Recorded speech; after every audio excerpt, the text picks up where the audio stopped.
Enfim, depois a gente fala mais sobre isso. O Cacai chegou, tá aí já no bastidor. Aliás, hoje vou parafrasear aqui. Cacai, prepare-se que hoje nós vamos lhe usar aqui. Você hoje tem muita coisa para responder. Fala, Cacai. Aqui. Boa noite, tudo bem? E aí, Henrique, alegria estar com vocês aqui. Tudo bem? Tudo bom? Tudo ótimo. Cacai, pode fazer. O Henrique pode fazer a primeira pergunta aí.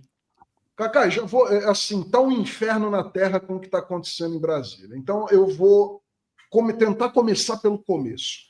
Essa PEC da blindagem, que na verdade deveria ser PEC da bandidagem, tudo isso. Só para dar um preâmbulo, havia uma blindagem maior aos parlamentares no texto originário, né, da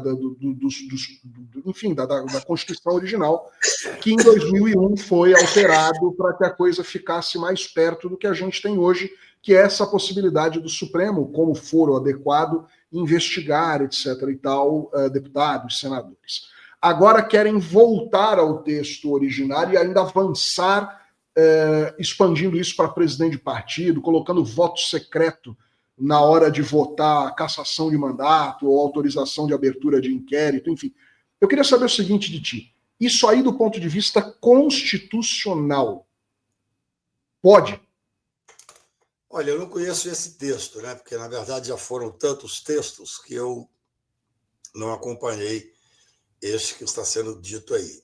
Isso aí é reflexo, Henrique, no meu ponto de vista, é uma resposta, não tem nada a ver com o Bolsonaro, não tem nada a ver com Alexandre de Moraes, isso aí tem muito a ver com esse inquérito sobre as emendas que o Flávio Dino está como relator.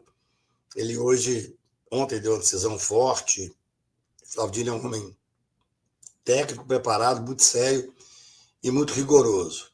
Dizem que tem mais de 80 parlamentares envolvidos. Então, é óbvio que você tem algumas questões que você pode mudar por emenda constitucional. Por exemplo, a questão do foro mesmo, eu sou contra o foro de prerrogativa. Acho que num país republicano não deveria haver, salvo situações muito específicas, e dar o direito de qualquer medida cautelar ser por um colegiado. Eu era advogado já no Supremo, quando tinha esse critério de você tinha que ter autorização. Não funcionava. Não funcionava. Essa é a verdade. As pessoas hoje perguntam, mas por que as coisas acontecem tanto? Porque hoje você tem quem investiga não é o Supremo, quem investiga é a Procuradoria da República, é a Polícia Federal juntos. Na verdade, houve uma decisão do Supremo que a Procuradoria também poderia investigar, então os dois investigam, sob a supervisão, claro, de um relator. Então, dependendo do texto, muitas questões poderão ser levantadas à constitucionalidade. Eu acho que, por exemplo, uma decisão do Congresso que impeça a investigação, ela é inconstitucional. Que coloca algumas dificuldades. Você tem imunidade parlamentar na fala. O cidadão, quando está o deputado, o senador, quando está na tribuna, ele é quase inatingível. Mas isso tudo foi sendo flexibilizado pela jurisprudência. Agora, você passar uma hipótese, como eu tenho lido, que impede a investigação, no meu ponto de vista, ela é inconstitucional. Agora, tem que ver como é que ela vai ser colocada, né? Quer dizer, o Congresso, eu até escrevi um artigo hoje chamando o Congresso da responsabilidade. O Congresso tem que se dar o respeito. Nós vivemos um momento extremamente grave, né? Que você teve um executivo que agiu dignamente nessa opressão que esse autocrata, esse autoritário do Trump faz. O Lula resgatou, de certa forma, o orgulho de ser brasileiro, de quem ficava com esse complexo de vira-lata, reagiu muito bem, com uma repercussão internacional favorável, inacreditável. Vocês acompanham isso melhor do que eu. Você tem um judiciário que fez o papel que tinha que fazer, que é fazer um julgamento correto, dentro dos princípios constitucionais, cumprindo a Constituição, devido processo legal, mas fazendo o julgamento, sem se intimidar, ao contrário, o Trump fazendo sanções, falando que ia piorar as sanções, e aqui só foi, de certa forma, criando um esprit de corps, tirando o Fux, maior ainda junto ao Supremo Tribunal. Agora, o Congresso, ele não se dá o respeito, ele hoje aceitou, ou está aceitando, que o Eduardo Bolsonaro vire líder do PL, morando nos Estados Unidos, porque eu não conheço o regimento a esse ponto, mas o que eu li é que com isso ele teria condições de poder faltar o número quase indefinido de sessões. Ou seja, se o Congresso não se dá o respeito, chega a esse tipo de propostas teratológicas, de impedir investigação. É claro que não pode impedir investigação. Você tem alguns critérios? Pode ter critérios. Eu não conheço o texto exatamente, mas eu posso te garantir que uma proibição de processo, uma proibição de investigação não acontecerá. Cacai, agora com o Bolsonaro condenado, o debate ele acaba se voltando para uma espécie de recurso político que a direita, que o PL, que o bolsonarismo tem, que é a anistia, né? A tal PL da anistia. Então, é a última chance deles, né? Você tem aí todas essas ameaças vindo dos Estados Unidos, que aumentaram nos últimos dias, vieram da Casa Branca ameaças crescentes e no tom de suspense, vai vir, vai chegar, a gente vai, estamos preparando. O Marco Rubio fez videozinho agora, dizendo, estão preparando, vai vir, é absurdo. Aquela Caroline, a lourinha lá, que é a porta-voz do Trump, compartilhou um artigo lá que também critica a decisão do STF. Então, como é que você vê esse desenrolar aí dessa iniciativa do bolsonarismo de apostar na anistia? Olha, mais uma vez, é necessário que a sociedade debata a responsabilidade do Congresso Nacional. O Congresso tem que se dar o respeito. Quer dizer, veja bem, o Poder Judiciário é um poder inerte, ele só age se provocado. O Poder Judiciário não toma atitude nenhuma, é um poder que espera ser provocado. Hoje você tem no processo penal apenas o Ministério Público pode provocar, o Procurador-Geral da República, que tem poderes que eu chamo de poderes imperiais, mas você tem uma série de órgãos de partido político que podem provocar. Então, assim, nós sabemos, todos os políticos sabem, boa parte dos jornalistas sabem, nós, advogados, sabemos, que se passar a anistia, o Supremo vai dizer que ela é inconstitucional. Então, o Congresso tem que ter a responsabilidade de não criar uma crise institucional. Mais de 7 ministros do Supremo já se manifestaram dizendo que é insuscetível de anistia o crime contra a democracia, contra as instituições democráticas. Então, qualquer congressista que continuar falando de anistia é golpista. Ele quer o quê? Ele quer passar uma anistia para sabendo que o Supremo será provocado e que o Supremo dirá que é inconstitucional, que não pode entrar em vigor. Você cria um problema gravíssimo entre os poderes. Então, essa que é a questão. Nenhum de nós que acompanha tem dúvida de que a anistia não pode se dar. Isso já foi escrito pelo ex-presidente do Supremo, Celso de Mello, por vários ministros. O ministro Gilmar disse isso recentemente. Vários ministros. O ministro Fux deu uma declaração dizendo que a anistia é inconstitucional. Então, por isso é que eu tenho dito que nós que de alguma forma formamos opinião, ou pelo menos participamos do debate, nós temos que começar a cobrar cada vez mais do Congresso Nacional. O Congresso Nacional tem que se dar o respeito. Não é possível que o Congresso não tome atitude nenhuma contra aqueles deputados que assumiram a mesa lá aquele dia, numa tentativa de golpe nunca vista. Eu acompanho o Congresso como advogado, fui advogado de mais de, sei lá, dezenas e dezenas de senadores e deputados e ministros e tal. Eu nunca vi uma atitude daquela. Proibiu o presidente subir à mesa para sentar na cadeira. Tomaram, por algumas boas horas, tomaram conta do Congresso. Então, o Congresso, repito, tem que se dar o respeito. Tinha que ter caçado, feito a abertura do Eduardo. Hoje faz pior, aceita que vá para a saída do PL para ele poder não ser caçado por falta.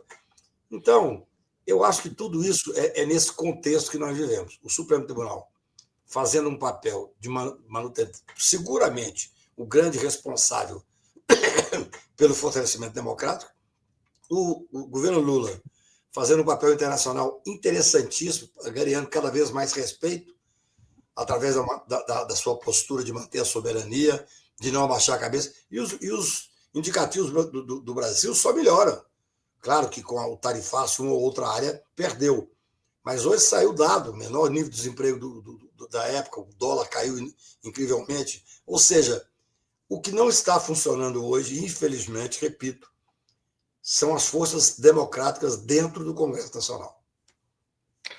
Agora, Cacai, eu hoje mandei uma mensagem para ti, acho que você, no meio daí do dia a dia, não teve tempo de ver, de responder. Eu conversei também com o Lênio Streck, com o Alfredo Atier, desembargador, e com a Soraya Mendes, a respeito do seguinte. Eu queria uma opinião, inclusive essa matéria deve sair amanhã, eu vou aproveitar a entrevista contigo hoje já aqui ao vivo, a gente já responde aqui. Eu não vi, e aí... Hoje eu passei o dia no tribunal, estava no julgamento. Não, eu imaginei.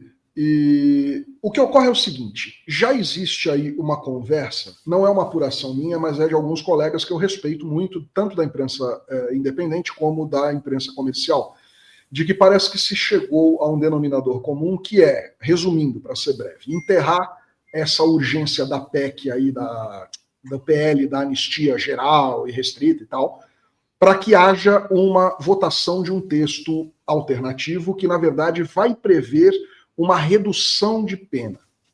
Num primeiro momento, o que se falou é que a redução de pena era para os peixes pequenos e não para os organizadores, no caso, nomeadamente para o Bolsonaro e para aquele grupo ali dele que foi condenado agora semana passada.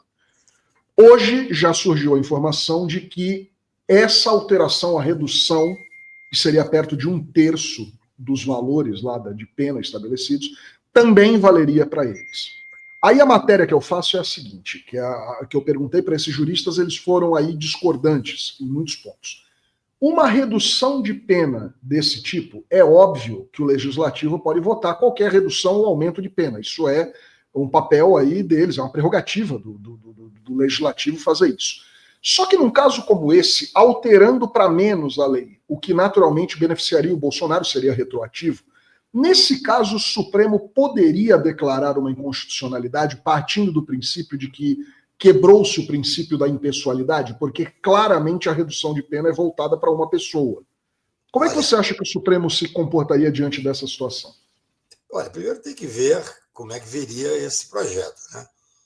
Não existe projeto de redução de pena para os condenados. Isso é inconstitucional, é ilegal, isso é impossível de fazer. Existe uma possibilidade que, infelizmente, no Brasil, existem muitos decretos e muitos projetos de lei, especialmente projetos de lei que são casuístas. Por exemplo, quando eu advoguei para Carolina Dickmann, logo em seguida passaram a lei Carolina Dickmann. Quando eu advoguei lá para os sequestradores do Abílio Diniz, houve um aumento de pena para o sequestro, porque teve uma repercussão muito grande. No Brasil é comum, infelizmente, que em vez de fazer debates sérios e aprofundados, olhando conjuntura, escutando especialistas, faz a coisa politicamente. Então, existe uma hipótese de ter um movimento para apresentar um projeto para diminuir penas de determinados crimes? Existe. Essa hipótese, é claro que existe. As pessoas se beneficiarão dela. No Brasil, felizmente, você tem lei e jurisprudência que diz que a lei pode ser retroativa para beneficiar, não pode ser para prejudicar. Então, Henrique, se acontecer uma coisa dessa, eu diria que é uma maravilha. Por exemplo, eu sou um abolicionista, eu sou contrário à pena de cadeia, salvo em situações absolutamente, eu diria, que seja absolutamente necessário. Recentemente, o Supremo julgou o estado de coisa inconstitucional dos presídios brasileiros. Não adiantou nada. Foi um julgamento bonito, teve uma repercussão no mundo inteiro, mas não adiantou nada. Os presídios brasileiros continuam em situação de miserabilidade. Nós temos 800 mil presos que deveriam estar presos realmente, talvez 300 mil, ou nem isso. Então, tudo que esses fascistas fizeram de mal para o país, de quebrar a institucionalidade, de tentar um golpe de Estado, de governar acabando com a saúde e a educação, talvez agora tenha um reflexo positivo, que é uma questão de diminuição de pena de forma geral. Para mim, isso não tem nada de negativo. Mas vai atingir o fulano de tal. Se atingir o fulano de tal e mais 250 mil pessoas no país, não estou importando para fulano de tal. As pessoas falaram assim, meu Bolsonaro tinha que ter pegado 40 anos. Gente, 27 anos é um mundo velho de cadeia.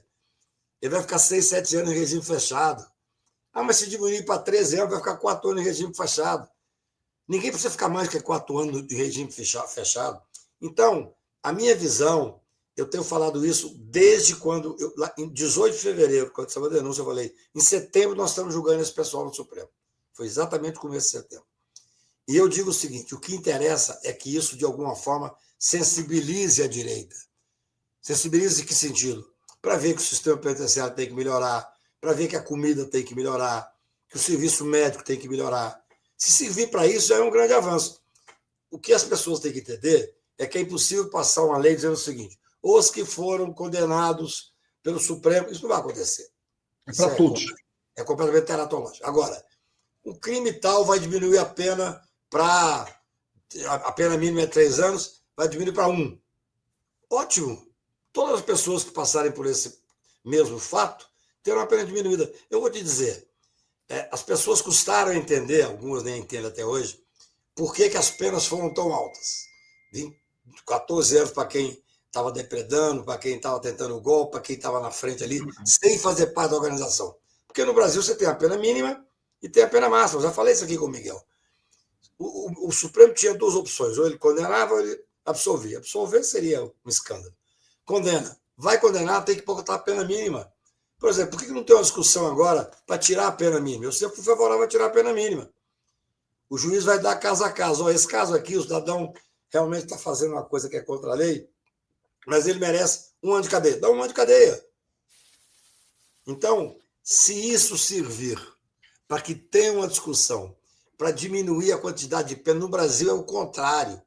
Sempre que tem um escândalo qualquer, que tem uma morte violenta, que tem um sequestro, os projetos desses direitistas que agora estão querendo diminuir é para aumentar a pena.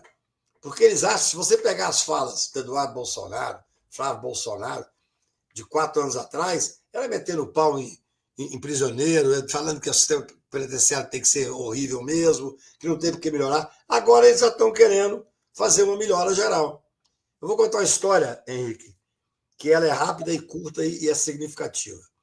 No dia 10 de janeiro, eu estava em Trancoso, dia 8, conversei o dia inteiro com as pessoas que tinha que conversar e voltei para Brasília. Eu recebi um telefonema de um parente meu, minha família é muito grande no interior de Minas, tem muita gente que é de direita. Me ligou, oi, Cacá, você está bom? Eu falei, estou bom, senhor, você está bom? Você lembra da fulana, não vou dizer o nome dela, você lembra da fulaninha? Eu falei, lembro demais, ué. Mas você acredita que ela é idosa e está presa? Eu falei assim, uai, ela foi presa no asilo? Aí ele disse, não, ela foi presa dentro do Supremo, nossa, acredita? Aí eu falei, não, mas que coisa. Aí ele falou, e pior de tudo, é que ela está aqui na Papuda e a comida lá é muito ruim, e ela tem que entrar em fila para ir no banheiro, não tem lugar de dormir direito, e além disso, ela não está conseguindo carregar a bateria do celular, porque tem gente demais usando o celular na cadeia. Eu falei, mas ela está usando o celular na cadeia? Eu vou ligar para o Flávio Dino agora, da Ministra da Justiça. Isso não pode acontecer. Eu falei, vem cá, fulano, você não me criticava quando eu falava que tinha que melhorar a comida na cadeia? Não, agora nós estamos pensando aqui, eu acho até que você tinha razão, só. Então, assim, é um exemplo tosco, mas verdadeiro. Se isso servir para acreditar, para a direita passar a acreditar que tem que melhorar o sistema penitenciário, que é um cancro no Brasil. Eu, quando entrei com a DC 43 da presunção de inocência, que acabou sendo responsável pela soltura do Lula, junto com a 44 e a 54, eu não entrei pensando no Lula. O Lula não era nem processado, nem condenado na época. Entrei pensando no sistema penitenciário brasileiro, que você tinha 800 mil presos, sendo que 3/4 não tinha culpa formada.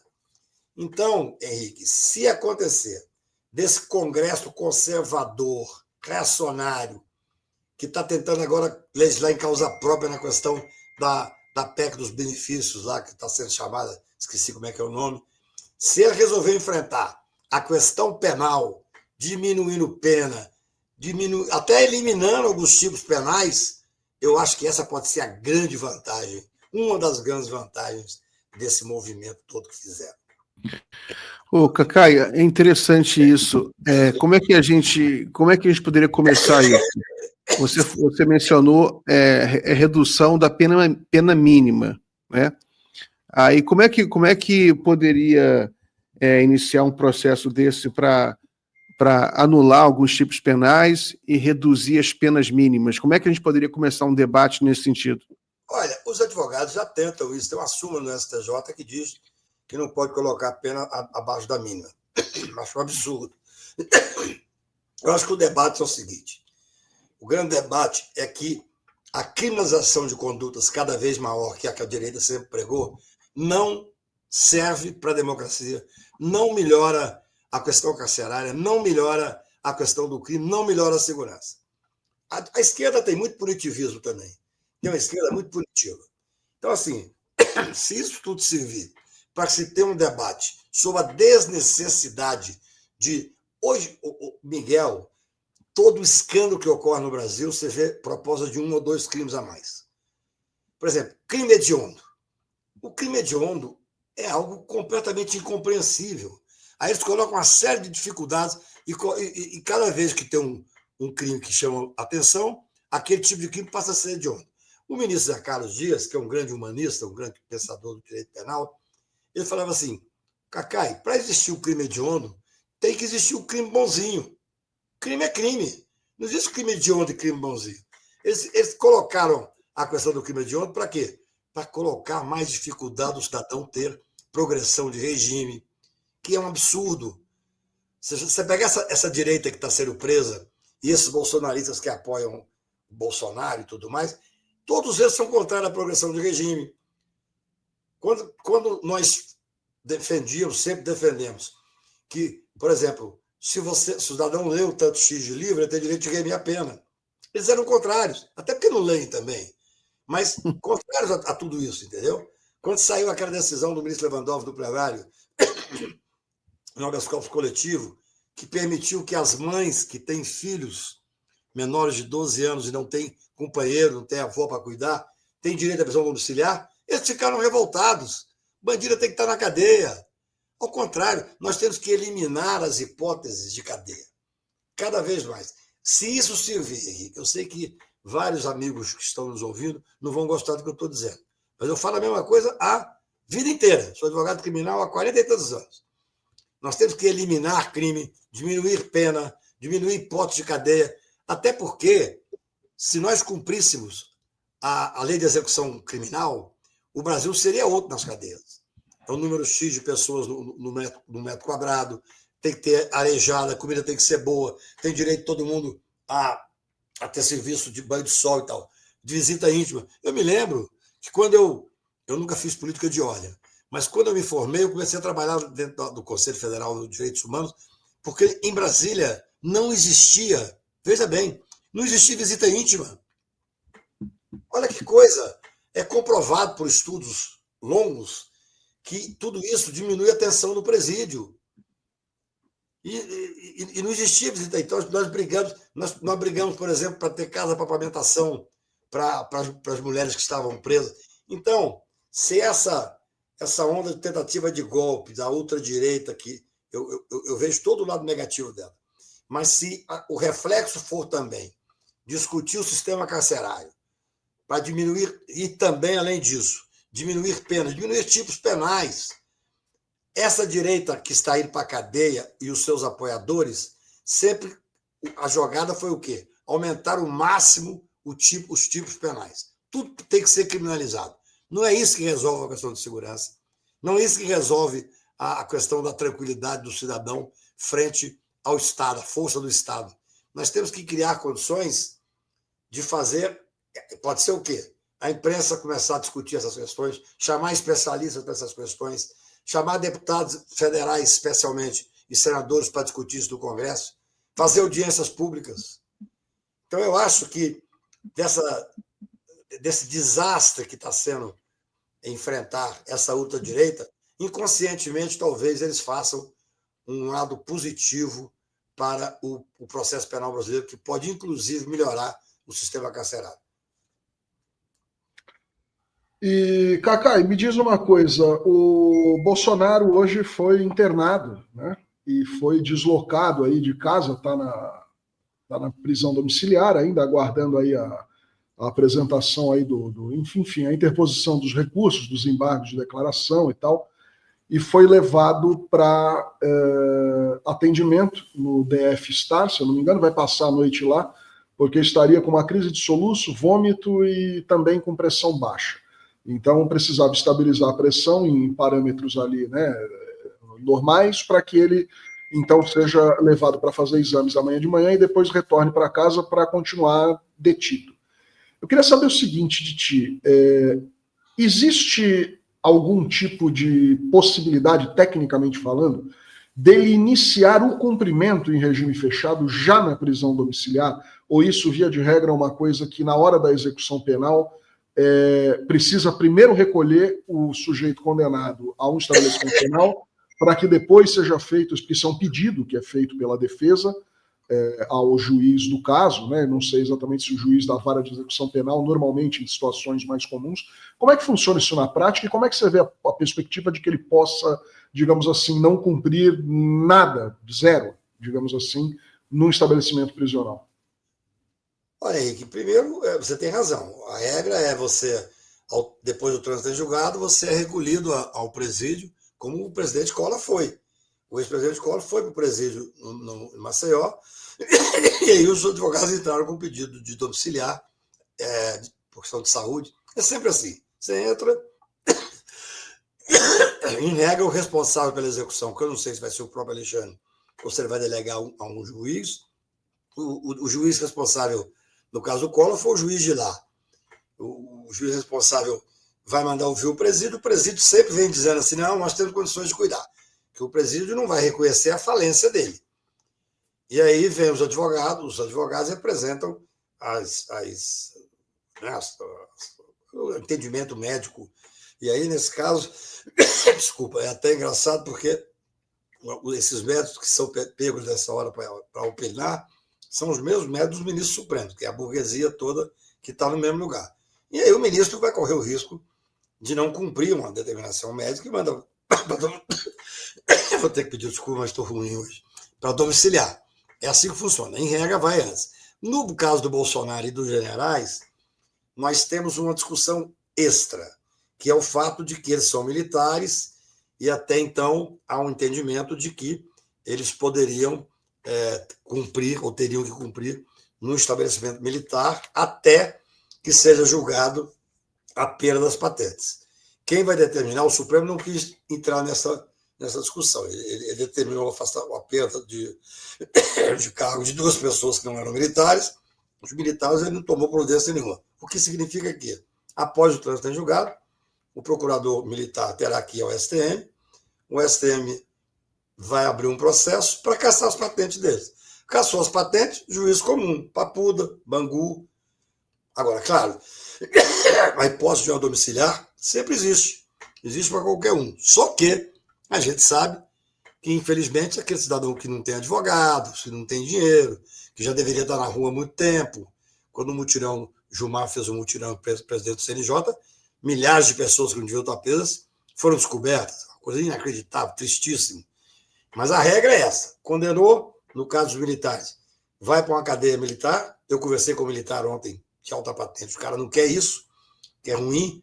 O Exército não tem nada com esses caras que cometeram crime. A Aeronáutica, a Marinha não tem nada com o Almirante. Suja o nome.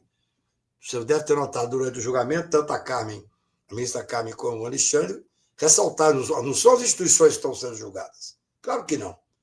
Mas a regra é essa. Terminou, transitou em julgado, é recolhido ao presídio comum.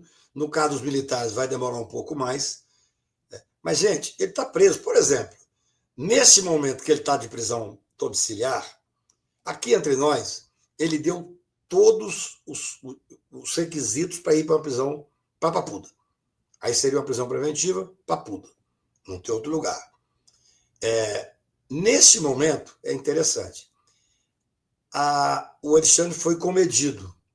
Porque se ele tivesse na Papuda, ele estaria no sistema, na ala hospitalar da Papuda. Não estava precisando sair com escolta, precisando passar a noite no hospital, voltar de novo, entendeu? Seria até mais, eu diria, prefeito de segurança e do Estado, seria mais tranquilo que ele estivesse na Papuda. Agora, evidentemente, infelizmente, os presídios brasileiros não têm condições de lidar e de tratar como tem o hospital onde ele está, que é o hospital de ponta. Então, eu diria assim, são esses contrastes que nessa hora as pessoas que nunca pensaram nisso estão pensando. Os bolsonaristas estão pensando, pô, se ele tivesse na Papuda, ele ia morrer. E está morrendo gente. Enquanto nós estamos conversando aqui, está morrendo gente lá. Falta de atendimento, comida podre, sem lugar de dormir. É assim que funciona. Eu espero que isso sirva para que essa discussão venha à tona entre as pessoas também da ultradireita que sempre desprezaram os direitos humanos. Cacá, muito obrigado, então, pela entrevista. O pessoal está sugerindo você tomar um chazinho com limão para melhorar. Eu acho que parte disso é o tanto que eu tenho conversado, julgamento que eu tive, e parte é porque o Cruzeiro ganhou do Bahia de virada, e realmente eu gritei bastante. Abraço, gente.